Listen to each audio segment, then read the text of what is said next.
Дренажды шахта Богатырь және Северный кеніштерінде маңызды орын алатын құрылымдық бөлімше. Сондықтан бас кенішіміздің 55 жылдығына арналған неден құралады жобамыздың кезекті шығарылымы шахтаға арналады. Осы жерде тоқтала кететіні, шахтадағы қазба жұмыстарының басталғанына биыл 60 жыл толып отыр.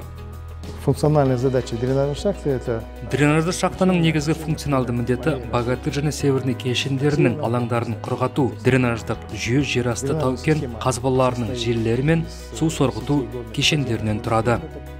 И водоотливных комплексов.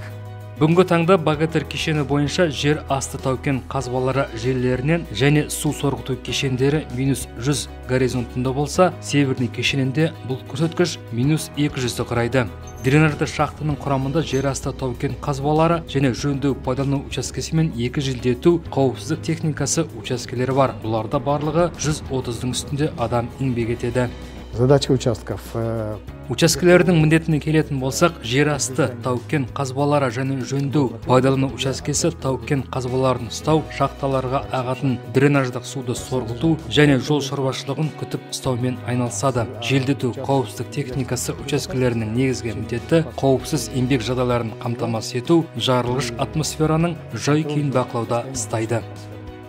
Жерасты суларын шығару үшін 6 сорғы қондырғылары пайдаланады. Оның 2-і жер астында болса, 4-і жер үстінде. Нөмір 2-ші көлбе оқпанындағы сорғы қондырғысы 2021 жылы пайдалануға берілген және Северный мен Богатырь кешендерінен келген суды бір құбыр жүйесіне қосып, ақбидайық табиғи жинақтаушысына жеткізеді. Она получается по схеме уже автоматизация, автоматизирована полностью, видео. Ол толықтай автоматтандырылған, бейнебақылау тұрақты түрде жүргізіледі. Бұдан басқа былтыр мониторингтің автоматтандырылған жүйесі салынып пайдалануға берілді. Бұл ақбидайыққа ағатын судың мөлшерін есептеп, химиялық талдауларын жүргізеді. Бұл талдаулар Павлодар қаласындағы ақпаратты қабылдау орталығына автоматты түрде түсіп отырады. На пункт приема информации в Павлодар. Тәуліктік су сору көрсеткіші ауа райына қарай өзгеріп отырады. Мысалға, жауын-шашын болғанда, көктемде қар еріген кезде сорып шығарылатын су мөлшері көп болады. Ал негізі орташа есеппен алсақ, 2 кешеннен тәулігіне 6000 текше метрдей су сорылып шығарылады. Осуществляется. Бұдан сорылып шығарылған сумен суарып жуатын машиналар толтырылады және ол сулар кеніште шаң басу үшін жолдарға құйылады.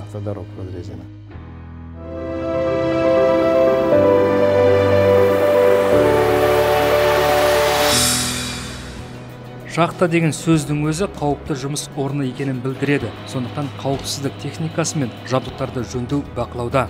Ремонт и горного оборудования по насосам ежесменно, плюс согласно. Тау-кен жабдықтарын жөндеу жұмыстары ауысым сайын тексеріледі. Ақаулар анықталса, бірден жөндеу жұмыстары жүргізіледі. Одан басқа жоспарлы алдын алу жұмыстарына және пайдалану нұсқамаларына сәйкес тексерістер жүргізіледі. Штаттық емес жағдайлар соңғы 5-6 жылға көз жүгіртсек болған жоқ деуге болады. Шекті жүктемелер көктемгі су тасқыны кезде және жауын-шашын көп жауғанда болып тұрады. Біз бірде горизонттарда герметикалық есіктерді жауып, тау-кен қазбаларын оқшаулаған болатынбыз. Яғни онда сорғылық су төкпе кешенін су асудан аман алып қалу үшін суды горизонтқа жібергенбіз. Онда жағдайларды біз ойдағыдай өткізудеміз. С этими задачами справляемся, справлялись и надеюсь, будем справляться.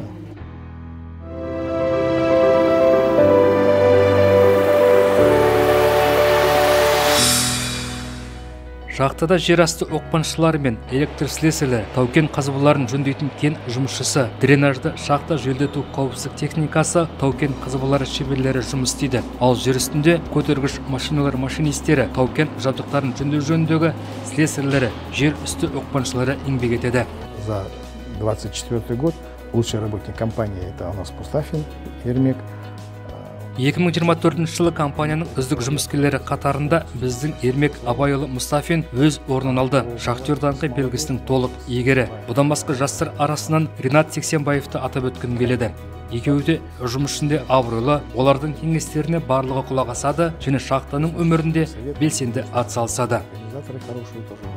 В жизни коллектива шахты участвуют активно эти ребята.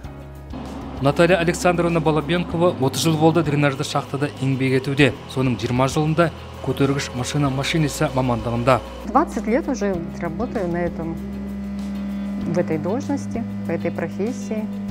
20 жыл болды осы мамандық бойынша жұмыс істеп келемін. Жұмысым өзіме ұнайды. Біз шахтаға адамдарды түсіріп, қайта шығарамыз. Жүк машинасымен жүктер, тау-кен, шахта жабдықтарын тасымалдаймыз. Жұмыс өте жауапты, өйткені адамдардың өміріне жауап береміз. Сондықтан мұқияттылықты талап етеді. Шахтаға түсіп шығатын адамдар қауіпсіз түсіп шығатындарына сенімді болу керек.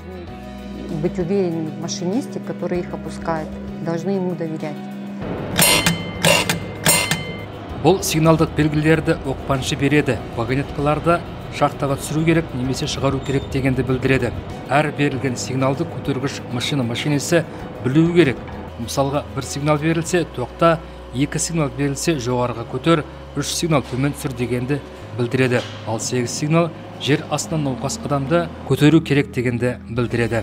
Училась я в педагогическом училище. Бастапқы мамандығым бастауыш сынып мұғалім болатын. Бірақ анам шахта қазу басқармасында жұмыс істеді. Бұдан басқа да туыстарымның барлығы шахтада еңбек етті. Негізі мектеп бітірісімен тау-кен техникумына түскім келген. Ол кезде көз көруім нашарлау болғасын мені алмады.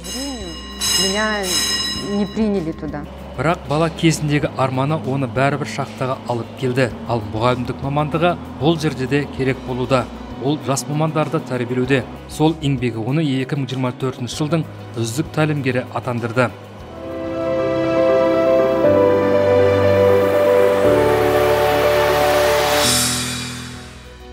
Жерасты тау-кен қазбаның ұзындығы жалпы 16 шақырым болса, ал сорып шығарылған суды тасымалдаушы құбырлардың жалпы ұзындығы 20 шақырымды құрайды. Шахтада тау-кен қазба жұмыстары 2017 жылы тоқтатылған. Содан бері оны саптыру және суды сорып шығару жұмыстары ғана жүргізілуде. Ал болашақта суды сору жұмыстары жер үстінде жүзеге асырылмақшы. Планово, скорее всего, будет строительство. Менің білуімше болашақта кенештің өзінде жер үсті сорғылары орнатылады. Бәрі ашық жұмыстар мен шахтаның тау-кен қазбаларын игеру қарқындылығына байланысты болады.